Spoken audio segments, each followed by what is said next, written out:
উনি একটার সময় রেলের স্টেডিয়ামে ওনার হেলিকপ্টার অবতরণ করবে। তারপরে তিনি স্টেশনে গিয়ে দুটি বন্দে ভারত এক্সপ্রেস দুই মুখে যাত্রা করাবেন, 1 নম্বর এবং 2 নম্বর প্ল্যাটফর্ম থেকে, একটি হাওড়ার দিকে একটি কামাখ্যার দিকে। এবং রেলের ডিপার্টমেন্টের যেহেতু প্রোগ্রাম, সেই জন্য পার্টিগতভাবে আমরা সেইটা নিয়ে বেশি বলতে পারি না, ডিপার্টমেন্ট বলবে। বাচ্চাদের ওপরে, ছোট ছোট স্কুলের বাচ্চাদের ওপরে কিছু কম্পিটিশন হয়েছে, আত্মনির্ভর ভারতের ওপরে ছবি আঁকা হয়েছে, আত্মনির্ভর ভারতের ওপরে প্রবন্ধ লেখা হয়েছে, আত্মনির্ভর ভারতের ওপরে কবিতা পাঠ হয়েছে।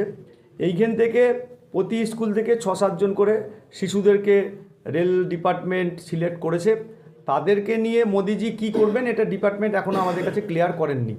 এটা হতে পারে রেলের সফর হতে পারে, তাদের সঙ্গে সেলফি ছবি তুলতে পারেন, তাদের সঙ্গে আলাপচারিতা করতে পারেন, তাদের মধ্যে লজেন্স বিতরণ করতে পারেন, এটা সম্পূর্ণ ডিপার্টমেন্ট করবেন। কিন্তু আমাদের কাছে এরকম একটা খবর আছে। এরপরে রেলের যে ব্যবস্থা, সেই ব্যবস্থা থেকে উনি হেলিকপ্টারে করে আমাদের শাহাপুর সংলগ্ন যে মাঠ, সেই মাঠে আসবেন। এখানেও ডিপার্টমেন্টের একটি মঞ্চ থাকবে, সেখানে ডিপার্টমেন্টের যে কার্যক্রম সেইটা হবে। সেখানে রাজনৈতিক কোনো কার্যক্রম কিংবা রাজনৈতিক আমাদের ভারতীয় জনতা পার্টি তাদের খুব একটা ব্যস্ততা থাকার কারণ নাই। ডিপার্টমেন্ট যাদের যাদের নিমন্ত্রণ দেবেন তারাই সেখানে থাকবেন। এর পরবর্তীতে ডিপার্টমেন্টের কাজ হয়ে গেলে রাজনৈতিকভাবে উনি সভা করবেন ভারতীয় জনতা পার্টির ডাকা 2 দিনাজপুর 2 মালদাকে নিয়ে। এই পর্যন্ত এখন আমাদের কাছে খবর আছে। যে কোনো সময় এই সমস্ত লোকেদের পরিবর্তনশীল পরিস্থিতিতে পাল্টে যায়।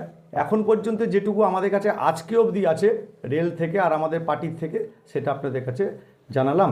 বাদবাকি সম্মানীয়